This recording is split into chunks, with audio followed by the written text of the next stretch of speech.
कर हृदय गगन में धर्म मेघ वर झरना। ऐसा होता है योगी का जीवन।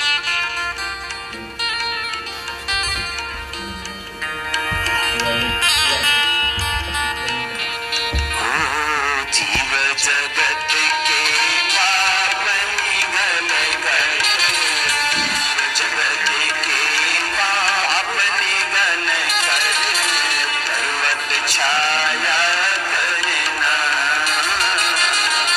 पर्वत छाया करना। उमड़ उमड़ कर हृदय गगन में, उमड़ उमड़ कर हृदय गगन में, धर्म मेघ बन झरना। जोगी जुग जुगत से करना, जोगी जुग जुगत से करना।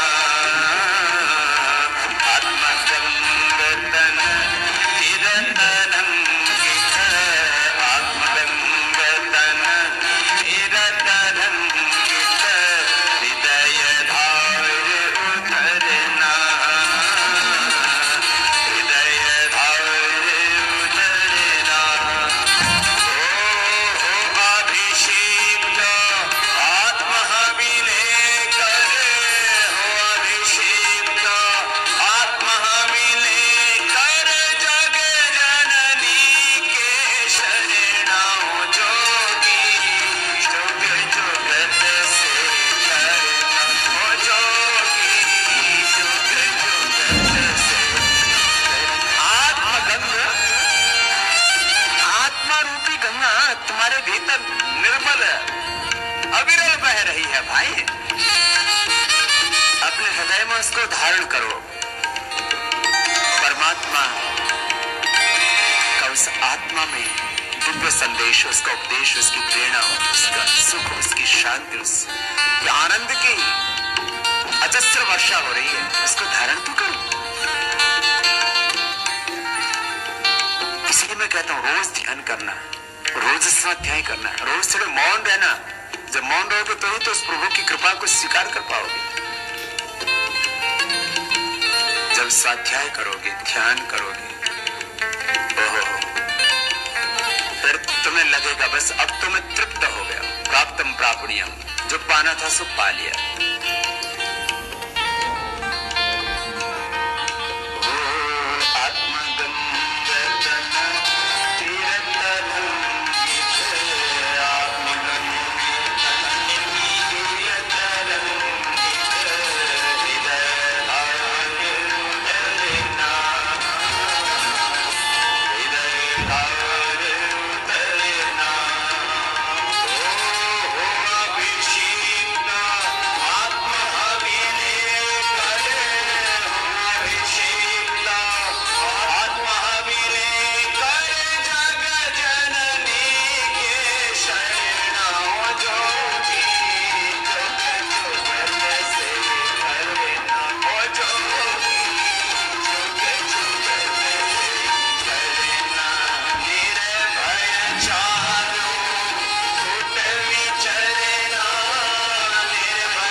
साथ मिलकर के बोलेंगे योगस्थः कुरु कर्माणि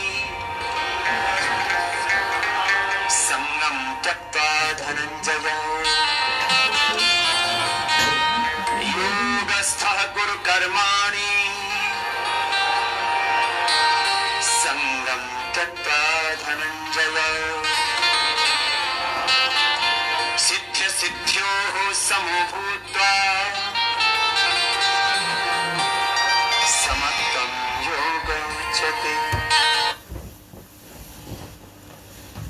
ओम।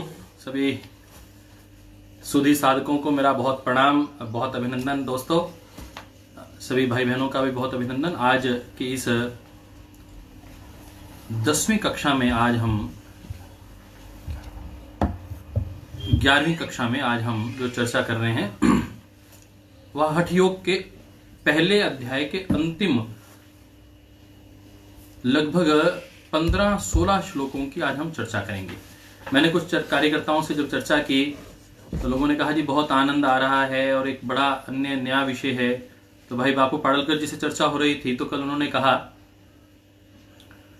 कि बहुत अधिक हम श्लोक पे ना जाकर यदि उसका सार तत्व तो रखते रहें और यदि इसी एक महीने में यदि कक्षा संपन्न हो पाए तो हठ योग पूरा हो पाए तो बहुत अच्छा रहेगा। तो मैंने कहा प्रयास करते हैं।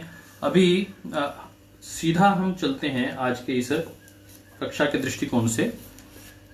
जहां कल हमने समाप्त किया था, जो विषय था वो पद्मासन के ऊपर था। पद्मासन और सिद्धासन को लेकर मैंने कहा कि 9 श्लोक सिद्धासन के और 7 श्लोक पद्मासन, अर्थात इतना ज्यादा केयरफुली, इतना ज्यादा स्ट्रेस दिया गया है इन 2 आसनों के ऊपर और उसकी पूरा विधान बताया गया है कि कैसे उसमें त्रिबंध लगना चाहिए और वह त्रिबंध लगाने से कैसे सिद्धासन हमारे जो साधना है उसको पूरा करने का कार्य करता है और किस प्रकार सभी रोगों से मुक्त करने का कार्य पद्मासन करता है।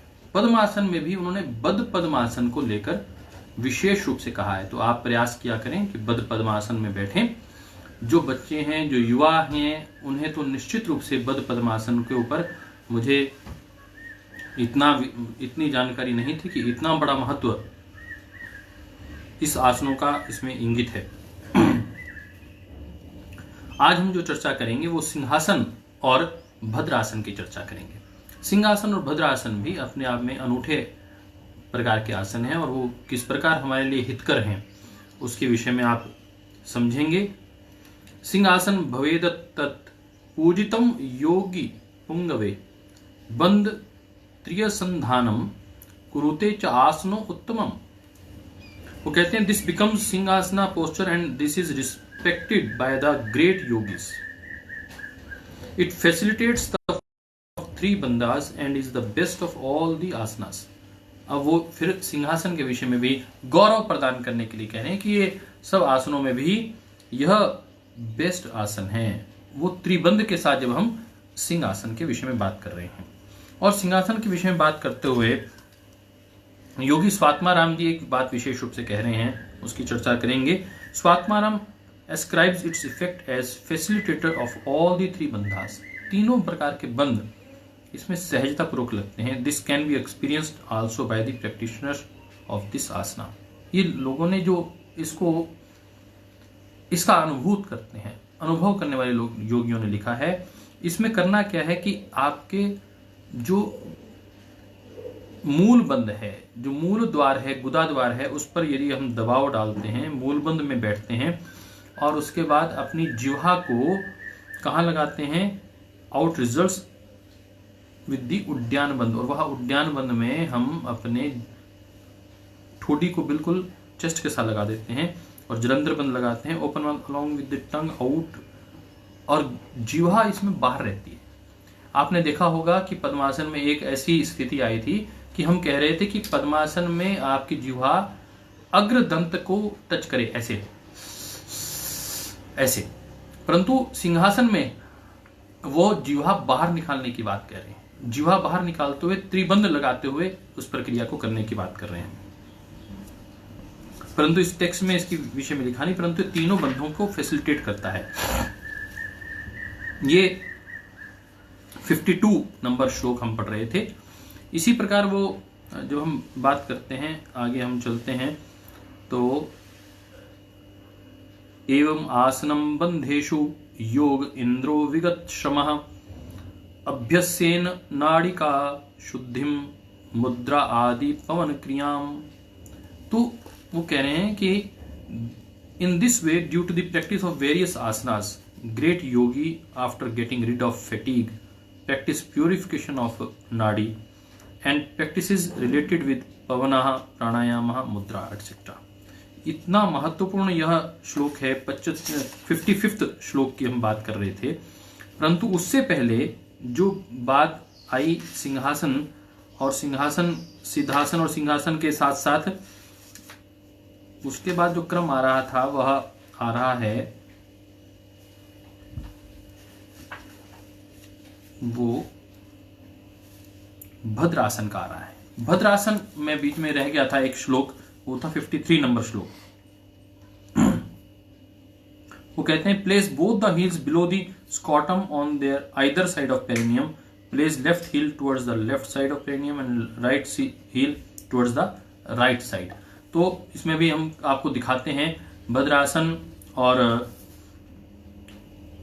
सिंहासन। इसकी यदि आपको आपके सामने जानकारी रहेगी तो आप इसको पाएंगे कि भद्रासन जो है वह बिल्कुल स्पष्ट, यहाँ जैसे श्रद्धेय स्वामी जी महाराज करवाते हैं बिल्कुल ठीक वैसा ही अपने को देखने को दिखाई देता है और वैसा ही हम करते हैं। देखिए सिंहासन के विषय में दो मुद्राएं हैं।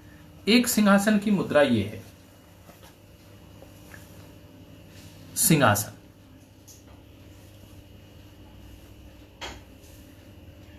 और जिसमें जिह्वा बाहर निकली हुई है और जलंधर बंद लगा हुआ है।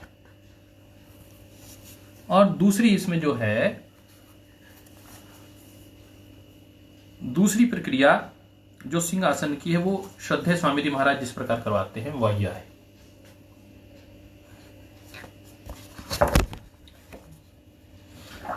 ये अब आपको स्पष्ट दिखाई दे रहा होगा।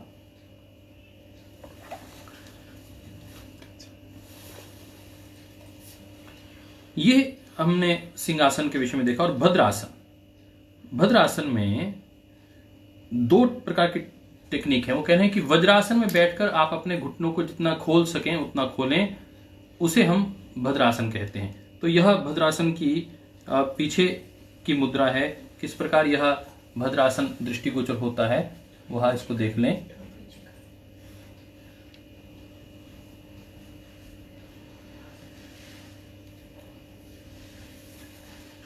तो इसकी दो विधियां भद्रासन की मैं कल देख रहा था, हमारे हिमाचल प्रदेश के भी एक कार्यकर्ता इसको बहुत अच्छे से कर रहे थे भद्रासन की इस प्रक्रिया को, भाई लक्ष्मी जी।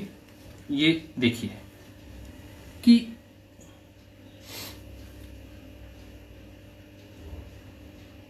ये भद्रासन जो एक बैलेंसिंग आसन के रूप में भी है और साथ में यह साधना का अभ्यास क्रम भी इसके माध्यम से आगे बढ़ता है।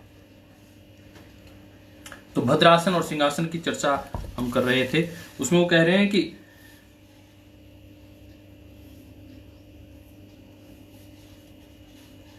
It destroys all the diseases, ये सब प्रकार के रोगों से मुक्त करता है। This is also said to be the Gorakshasana by the accomplished योगी।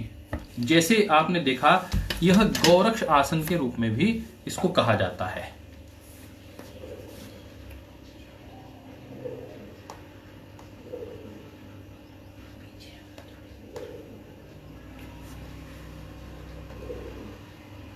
जो मुद्रा मैं आपको दिखा रहा था, जब पांव की एड़ियों पर अपने आप को बैलेंस करना, वो कुछ सामान्य कार्य नहीं है, वो अपने आप में एक बहुत ही कठिन कार्य है।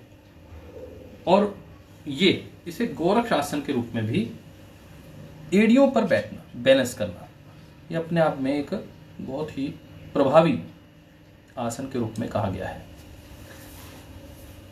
इसकी हम चर्चाएं आगे बढ़ाएंगे, इसको आगे उसका दृष्टिगोचर करेंगे।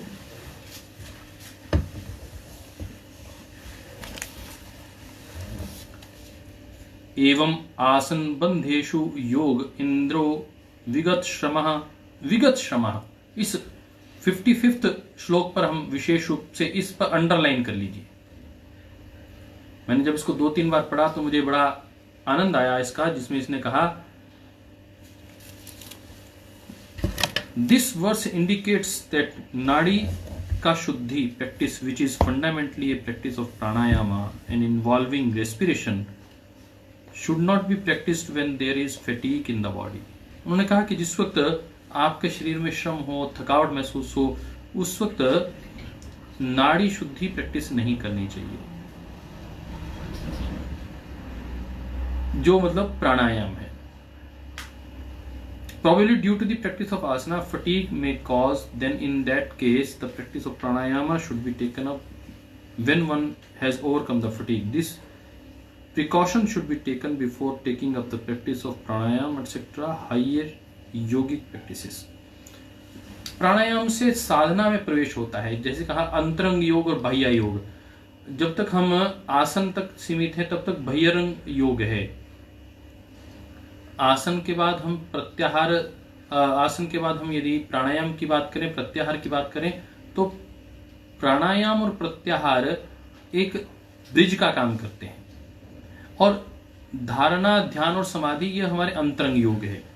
तो अब अंतरंग योग की जब हम बात करेंगे तो अंतरंग योग में प्रवेश हो रहा है आसनों के माध्यम से। तो कह रहे हैं कि जब अंतरंग योग में प्रवेश करें तो आपको फटीक नहीं होनी चाहिए, बहुत अधिक थकावट आसन करने से अपने को नहीं करके उसके बाद ही अपने को प्राणायाम में स्थापित होना है। और इसका एक दूसरा उन्होंने एक विषय और रखा, in this way due to the practice of various asanas great yogi after getting rid of fatigue practice purification of nadi and practice related with pavana the pranayama. तो एक पक्ष ये कह रहा है और दूसरा पक्ष ये भी कह रहे हैं कि जब आपको बहुत ज्यादा थकावट महसूस हो तो नाड़ी शुद्धि करते हुए, प्राणायाम करते हुए आप उससे मुक्त भी हो सकते हैं।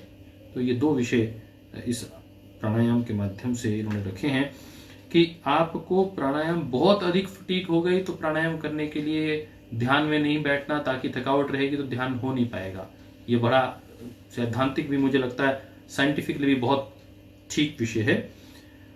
आसनम कुंभकम चित्रम मुद्रा आख्यम करणम तथा अथ नाद अनुसंधानम अभ्यासम अनुक्रमो हठे। तो कह रहे हैं कि हठ योग में जो क्रम है वो क्रम बिल्कुल स्पष्ट है कि पहले आसन करना है, फिर कुंभक करना है, फिर आपको मुद्रा करनी है, उसके बाद आपको नाद अनुसंधान करना है। Asana kumbhaka different types of techniques known as mudra and nadi nadanusandhana is the sequence of practice of hatha yoga. हठ योग की प्रैक्टिस का यह क्रम है कि सबसे पहले आसन, कुंभक और उसके बाद मुद्रा, नाद अनुसंधान। इस प्रकार इसी क्रम से आपको आपके राजयोग में प्रवेश करना है। तो यह हमने हठ योग के विषय में जाना कि हठ योग हमें शरीर की साधना से मन की साधना की ओर लेके चलता है। मन को कैसे साधें, तो कह रहे हैं कि अब आसनों की बात तो हो गई, परंतु एक बड़ी महत्वपूर्ण बात है कि आपका मन तो आपके अन्न से बनता है। तो अन्न अत्यंत उपयोगी है और महत्वपूर्ण है। तो अन्न कैसा होना चाहिए, तो उन्होंने कहा अन्न, उसके विषय में तो हम बताएंगे। पहले ये होना चाहिए कि आपका मिताहार होना चाहिए, आपको उतना खाना चाहिए जितना आपके शरीर के लिए उपयोगी हो। और वो डिस्क्रिप्शन कर रहे हैं, पूरा साइंटिफिकली डिस्क्राइब कर रहे हैं कि आपका जो पेट है उसका 1/4 हिस्सा खाना खाने के बाद भी खाली रहे आहार माना जाएगा, नहीं तो वो मित आहार नहीं माना जाएगा। यदि आपने ठूस ठूस के भोजन कर लिया और आप कहें प्राणायाम सिद्ध होगा, आसन सिद्ध होगा, बिल्कुल नहीं होगा। तो यह स्पष्टता से स्वामी स्वात्माराम जी कह रहे हैं।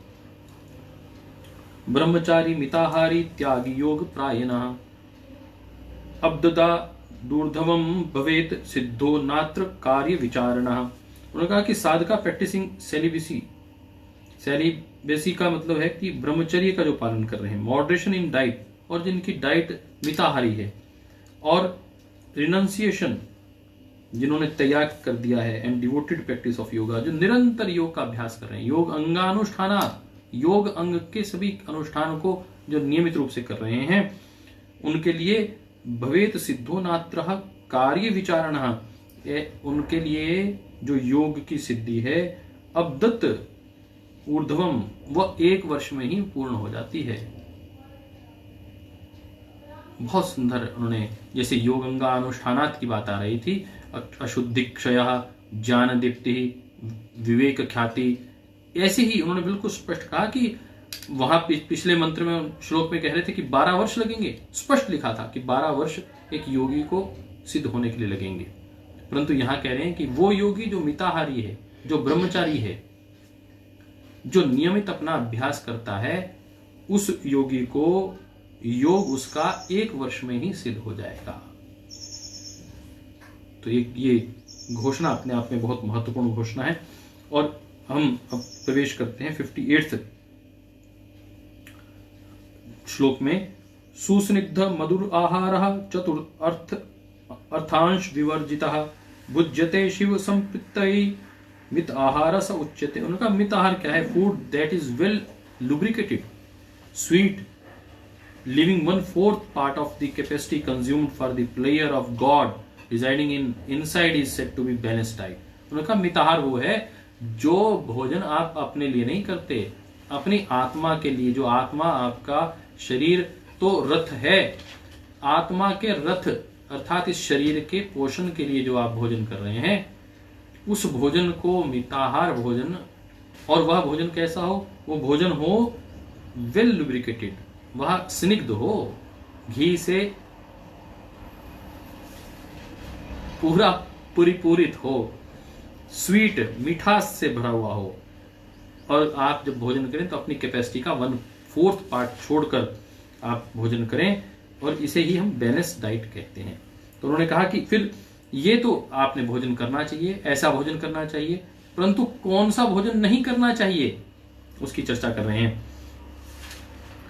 Food that are said to be not conducive one, that is bitter, acidic, pungent, salty, hot, mustard and sesame oil, wine, fish, flesh of the goat, etc., curd, buttermilk, onion, garlic. उन्होंने कहा कि लहसुन, प्याज, बकरी अर्थात अन्य पशुओं का मांस, शराब और बहुत कटु और बहुत ज्यादा अमल, खट्टा और बहुत अधिक साल्टी और बहुत गर्म शराब और मांस के साथ साथ उन्होंने मछली विशेष रूप से लिखा, इन पदार्थों का प्रयोग। और खास तौर पर उन्होंने कहा कि क्योंकि शरीर, इससे आपको नींद ज्यादा आएगी, दही और छाछ का प्रयोग भी एक योगी के लिए वर्जित बताया गया है। तो ये बहुत अच्छा मुझे लगा कि आज अपने सामने विषय आया है। भाई संजीव जी, आपको कैसा विषय लग रहा है कि जितना बल महर्षि पतंजलि ने क्रियाओं की साधना पर दिया है, अपने साधना पाद के दृष्टिकोण से, समाधि पाद के दृष्टिकोण से साधन और समाधि की ओर आगे बढ़ने की बात की है, उसमें ये स्वामी स्वात्माराम जी का ये तथ्य कि हमें भोजन के विषय में भी अत्यंत जागरूक करता है कि हमारा भोजन कैसा हो। और भोजन हम प्रसाद रूप में लें, हम अपने लिए नहीं। हम रथी, जो हमारी आत्मा यदि सारथी है और ये शरीर हमारा रथी है, तो हमारा रथ जो है उसके पोषण के लिए हम लें। हम इसकी चर्चा कर रहे थे। और ये भोजन, और उसमें उन्होंने लिखा कि कौन से भोजन, आज बिल्कुल स्पष्ट है। लोग आज हॉट फूड के विषय में बहुत लगे रहते हैं। हम देखते हैं बर्गर और पिज्जा के विषय में, फास्ट फूड के विषय में लाइनें लगी हुई हैं फास्ट फूड की दुकानों के बाहर। परंतु आप देखें कि भोजनम हितम, वो कह रहे हैं कि the food should be understood not conducive which is heated again and again. जो भोजन बार बार गर्म किया जाता है वो हमारे लिए हानिकारक है। अर्थात यदि आपने एक बार तला हुआ समोसा खाया तो ठीक है, परंतु बार बार तला हुआ समोसा यदि खाया तो वो हानिकारक है। लगभग 1500 से 3000 वर्ष पहले हमारे सन्यासी ऋषि मुनि इस बात को कह के चले गए, अभी तक हमें समझ में नहीं आई इस बात की। पकोड़े हैं 3-3 बार 4-4 बार तले जा रहे हैं, 4-4 बार 5-5 बार उसी बर्तन में चाय बन रही है, heated again and again. That is very harmful and basic cause of the cancer. इसको अपने को ध्यान में रखते हुए करना चाहिए। Not too much salty, not too much acidic, not heated again and again, these are prohibited in yoga. कि हमारे लिए यह कतई भी हितकारी नहीं है कि बहुत अधिक खट्टा, बहुत अधिक एसिडिक भोजन हम करें।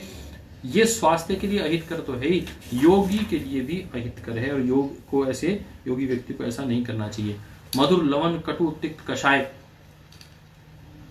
ये 6 प्रकार के रस होते हैं और आंवला इसमें सबसे महत्वपूर्ण तत्व माना जाता है, जिसमें 5 रस होते हैं।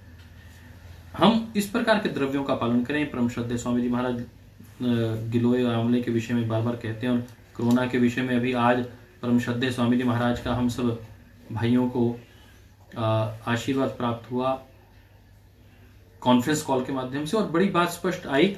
राजस्थान के एक भाई माधव पुरोहित, उन्होंने सूर्य नमस्कार, आसन और प्राणायाम विशेष रूप से करके कोरोना को पराजित किया। अब ये तीसरे भाई हो गए हैं जो ऑथेंटिकली जो योग करने से कोरोना से मुक्त हुए हैं। ये अपने आप में गौरवपूर्ण बात है हम सब के लिए। अब हम चलते हैं जो ये कहा गया है कि बहुत अधिक यात्रा नहीं करनी चाहिए और एक बहुत ज्यादा संग नहीं करना चाहिए। और आप 62वें अध्याय की ओर, 62वें श्लोक की ओर यदि आपका ध्यान जाएगा, कहा कि किन किन का सत्संग करना चाहिए। जो बहुत दुष्ट लोग हैं, कपटी लोग हैं, उनका सत्संग नहीं करना चाहिए, उनसे दूर रहना चाहिए। उसके बाद वो कहते हैं कि कौन सा भोजन सबसे अच्छा है। उन्होंने कहा कि फिर wheat, rice, barley, good grains, केवल एक, ऐसा नहीं कहा कि आपको गेहूं ही खानी चाहिए, केवल चावल ही खाना चाहिए, ऐसा नहीं कहा। कि हर प्रकार का भोजन, और उसमें स्पष्ट लिखा कि बार्ले, जो हर प्रकार के ग्रेन्स और हर अच्छी प्रकार के चावल, और उसमें स्पष्ट लिखा कि आप दूध का, घी का, गुड़ का, बटर अर्थात आप मक्खन का, शुगर, हनी और जिंजर, अदरक का प्रयोग करें, कुकुम्बर, खीरे का प्रयोग करें, fruits, 5 leafy vegetables, green gram and rain water. और रेन वाटर का प्रयोग उन्होंने कहा उसका प्रयोग करें, ग्रीन ग्राम्स का प्रयोग करें अर्थात हरी दालों का प्रयोग करें, ये अत्यंत लाभकारी है। तो इतना स्पष्ट जो इन्होंने लिखा है मुझे लगता है अत्यंत हितकर है। और हम भोजन के विषय में कम से कम यह 8-10 श्लोक जो अंतिम है, वो आसनों के अंत में उन्होंने कहा भोजन के ऊपर विशेष बात की है। मुझे बहुत अच्छा लगा। हमारे सब साथी इस बात को सुन रहे हैं। भोजन के विषय में मैं प्रयास करके सोमवार को उपवास करता हूं। जो मेरे साथी मेरे साथ प्रवास पे रहते हैं वो जानते हैं, क्योंकि मेरा प्रवास ऐसे भी दिन थे जब हम 300 में से 300 दिन प्रवास किया, 365 दिन में से 300 दिन प्रवास पे रहा करते थे। चाहे भाई राकेश जी हों, बहन जी हों, सब श्रद्धेय स्वामी जी महाराज से पूर्व हमको 2-2 बार जाना होता था, तो बहुत लंबे प्रवास पे रहा करते थे। फिर भी हम प्रयास करते थे कि एक दिन उपवास अवश्य करें। तो हम प्रयास करें कि अब बीच बीच में उपवास अवश्य करें। अभी घर पर रहकर आप लॉकडाउन में हैं तो ज्यादा भोजन करना भी हानिकारक है। और इसमें स्पष्ट कहा है कि यदि भोजन आपने मिताहार नहीं किया और प्रसाद के रूप में ग्रहण नहीं किया तो निश्चित रूप से आपके लिए हानिकारक होने वाला है। अब A yogi should consume food that is contributing to health, sweet, lubricated, made of cow milk. गाय के दूध से बना हुआ भोजन अत्यंत लाभकारी है। गाय के दूध के ऊपर विशेष बल दिया गया है। Nourishing to the fundamental element, agreeable to one's own mind or taste, and which is conducive and fulfilling all condition of yogic food. इसे योगिक फूड कहा गया। पहली बार जो एक शब्द आया वो योगी भोजन। ये देखिए शब्द, मनो अभिलेषितम योग्यम योगी भोजनम आचरेत। कितना सुंदर वाक्य है, कितना सुंदर श्लोक है कि योगी भोजनम आचरेत। योगी का भोजन अलग प्रकार का है, योगी भोजनम आचरेत। और यह योगी का जो भोजन है उसको हम धारण कर पाए, इसकी चर्चा की गई। आप भी जौ का आटा, बाजरा, हरी दाल के स्प्राउट, काला चना, सबसे महत्वपूर्ण, हम सुबह सुबह कार्बोहाइड्रेट ज्यादा खाते हैं, ब्रेड ज्यादा खाते हैं, रोटी ज्यादा खाते हैं, चावल ज्यादा खाते हैं। उसके स्थान पर हम यदि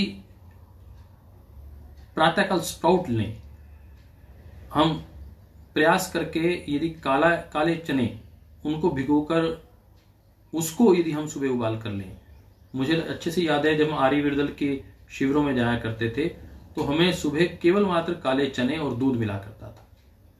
और आज जब मैं पढ़ रहा था कि वो भोजन जो आपकी मसल्स को मेंटेन करता है, जो आपके फैट को कम करता है, वो भोजन सबसे उत्तम है। और उसमें जो मोस्ट प्रोटीनिशियस फ्रूट है, भोजन है, उसमें स्प्राउट और काले चने बॉयल करके वो महत्वपूर्ण है, सबसे उसका हम प्रयोग करें। तो 64वें उसके 64 पे हम एक बार आते हैं। बहुत महत्वपूर्ण श्लोक है। युवा वृद्धो अतिवृद्धो वा व्याधितो दुर्बलो अपि वा अभ्यासात सिद्धिम आपनोति सर्वयोगे अति इंद्रितः। अत इंद्रितः, यह अत इंद्रित जो शब्द है इसको आप दोबारा इसको अंडरलाइन कर लेंगे। Young, old, very old, diseased और weak attains accomplishment in yoga with the practice without slackness.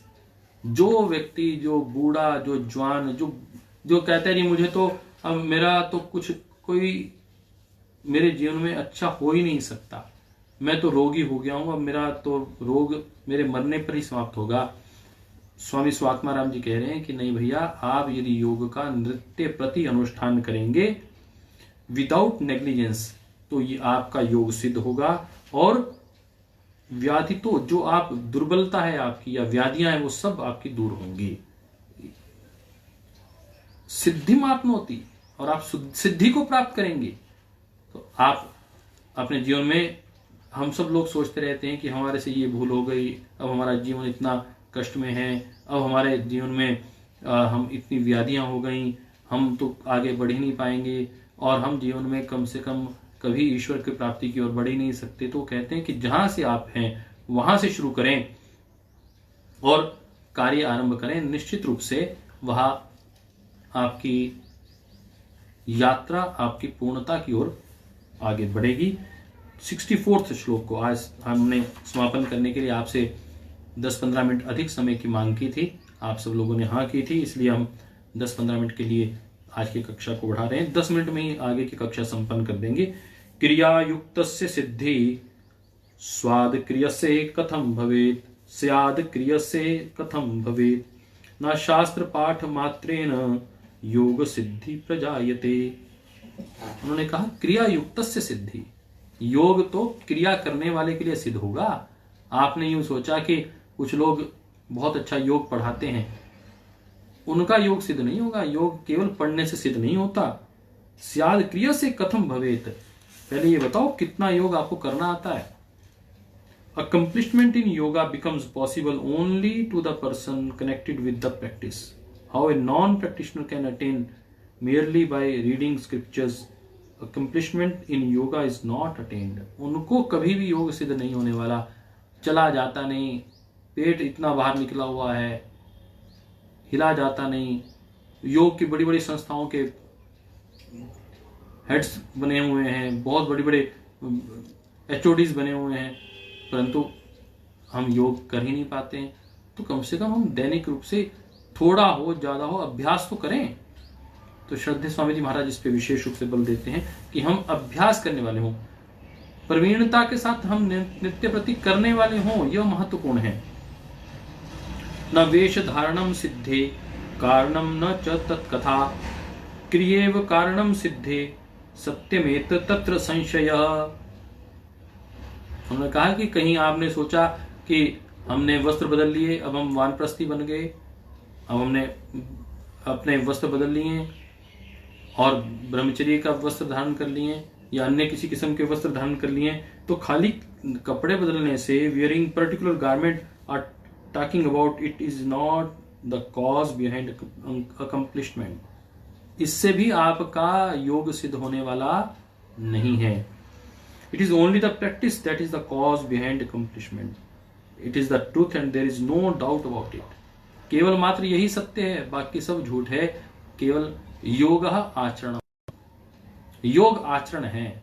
यदि आपके जीवन में योग का आचरण नहीं आता है, आप भोजन पर नियंत्रण नहीं है, आपकी वाणी पर, व्यवहार पर नियंत्रण नहीं है। कल मैं एक बात चर्चा कर रहा था, प्रमाद। कि आपने किसी को कोई बात कहनी है और आप भूलवश उसको ज्यादा कह बैठते हैं, ज्यादा गुस्सा कर देते हैं, तो वाणी का प्रमाद है। आप किसी के ऊपर हाथ नहीं उठाना, उसको आते जाते चपेट लगा देते हैं, तो वह व्यक्ति यदि उससे आहत होता है तो वह ना भी हो तो भी वह मन का, आपके शरीर का वो प्रमाद है, मन से जुड़ा हुआ प्रमाद है। तो मन की अतिक्रिया और निष्क्रियता दोनों ही प्रमाद हैं। मन कार्य करने के लिए इच्छा नहीं कर रहा है और सोया ही हुआ है, और सुबह जागना था, अलार्म लगाया, श्रद्धेय स्वामी जी महाराज ने कहा सुबह 5 बजे उठकर ध्यान की कक्षा में आना है, परंतु बहुत से साथी आए ही नहीं। ऐसा ना हो, सुबह उठें तो फिर अपना उठकर ध्यान करके उसके बाद ही अगले कार्य में लगें। तो जिस वक्त आपको उठना उस वक्त उठें, नहीं तो मन का यह प्रमाद, वाणी का प्रमाद ऐसा ना हो। ये प्रमाद शब्द का हमने कल भी चर्चा की थी। और अब हम इसके अंतिम श्लोक की ओर बढ़ रहे हैं, और वो 66वां श्लोक है।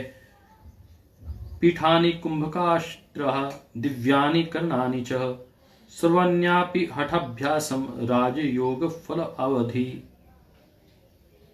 उन्होंने कहा कि केवल मात्र 1 साल या 12 साल तक की जो हमने कहा है योग करने से आप निश्चित रूप से पार हो जाएंगे हठ योग के अभ्यास की, तो ऐसा नहीं है।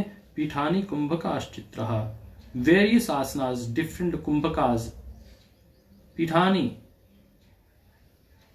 कुंभकाश्चित्रः दिव्यानि कर्णानि च, various asanas, different kumbhakas, various mudras, all of the Hatha yogic practices should be practiced till the attainment of Raj Yoga, the Samadhi.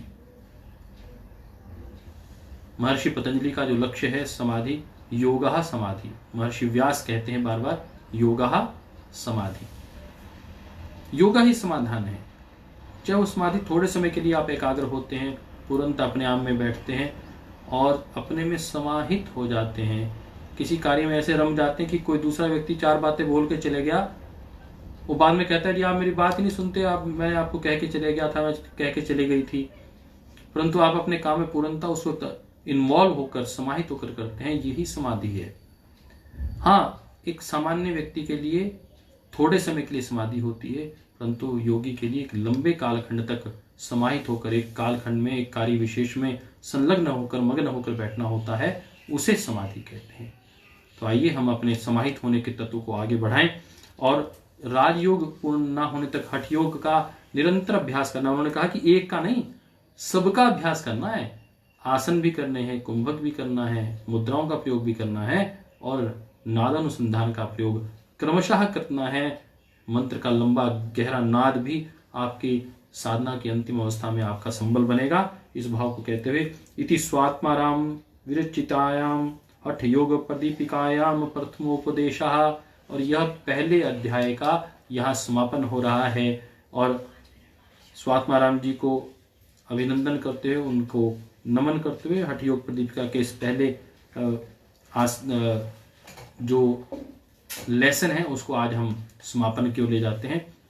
इस पे हमने अन्य अनेक प्रकार के आसनों की चर्चा की है और उसके बाद आते आते हमने भोजन के ऊपर चर्चा की है, व्यवहार कैसा होना चाहिए।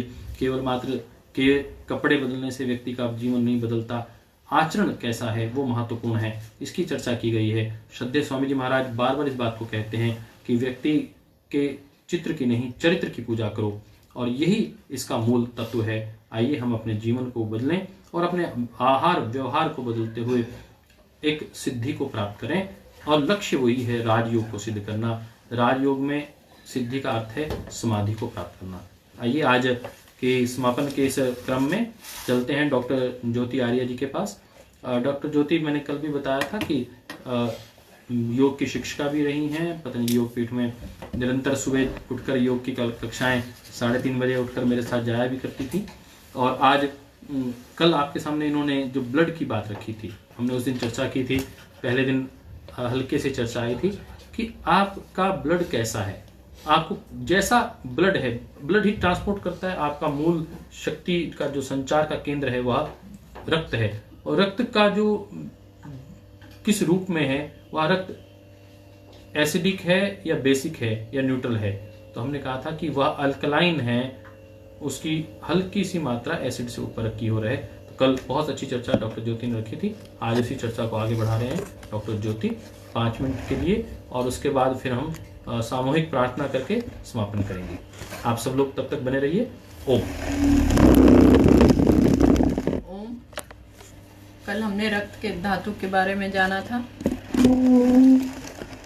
रक्त के कंपोनेंट्स के बारे में जाना था, ब्लड के आरबीसी, डब्ल्यूबीसी और प्लेटलेट्स, इसके बारे में जानकारी प्राप्त की थी। आज कुछ और जानकारी के साथ आगे बढ़ते हैं। आरबीसीज में एक कंपोनेंट होता है एचबी, हीमोग्लोबिन, सब हम लोग जानते हैं जिसको बोलते हैं हीमोग्लोबिन। हीम मतलब आयरन, आयरन मतलब लोह होता है, तो लोहा जो होता है, और ग्लोबिन एक प्रोटीन होता है। हीमोग्लोबिन हमारा कितना होना चाहिए, नॉर्मल वैल्यूज बता रहे हैं। जो फीमेल्स में है वो 11 से 14 होना चाहिए, ग्राम परसेंटेज जो भी है, यूनिट्स में इसमें नहीं बता रही हूँ आपको।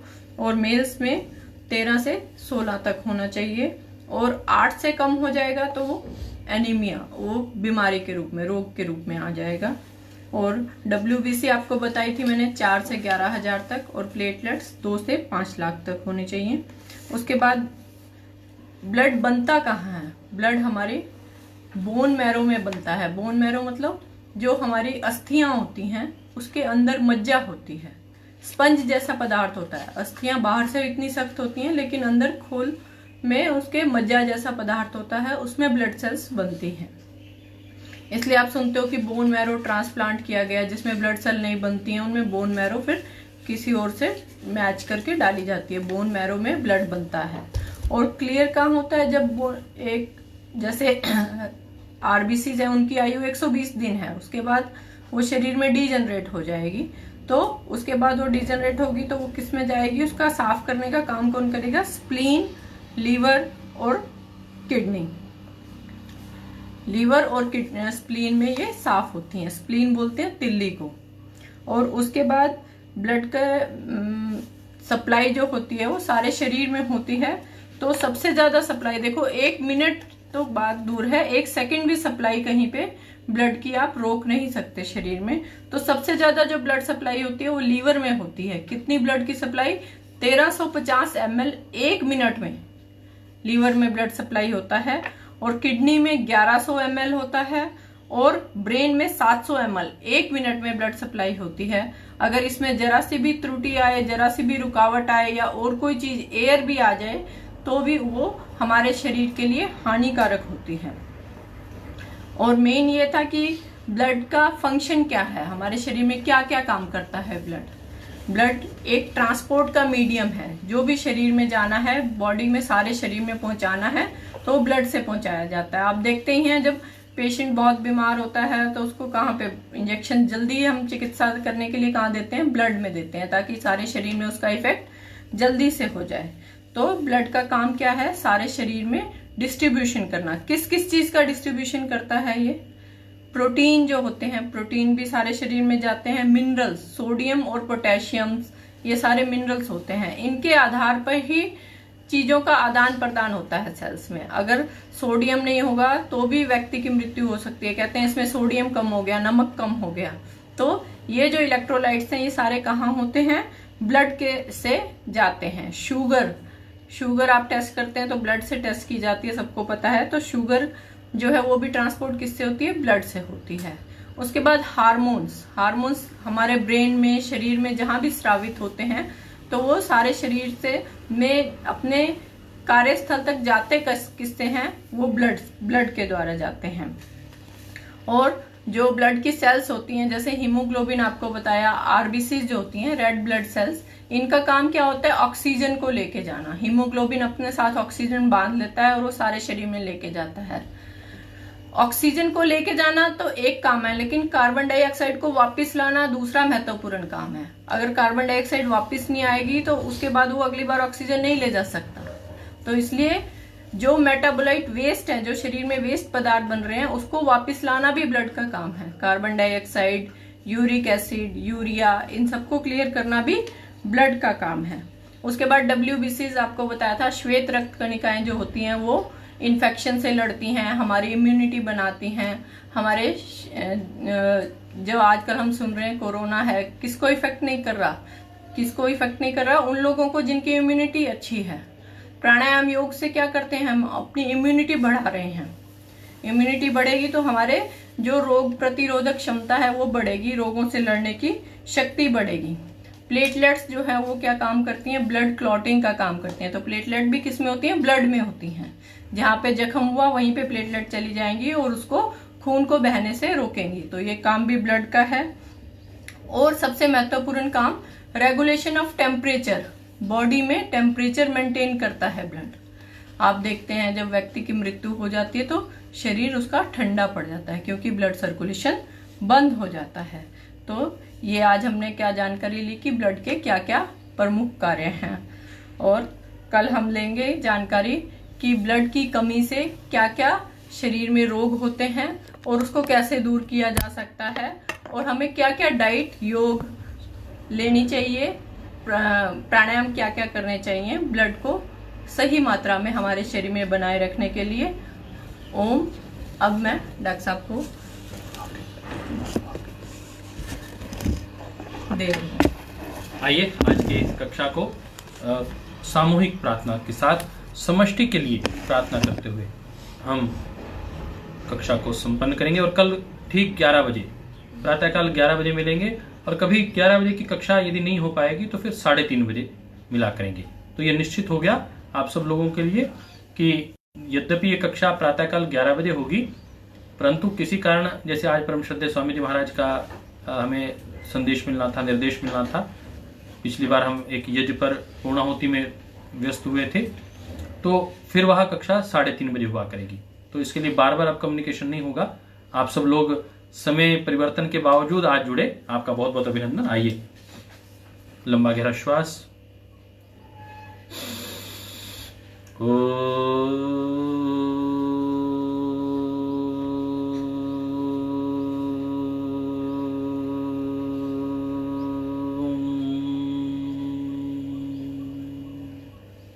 30 सेकंड के लिए मौन।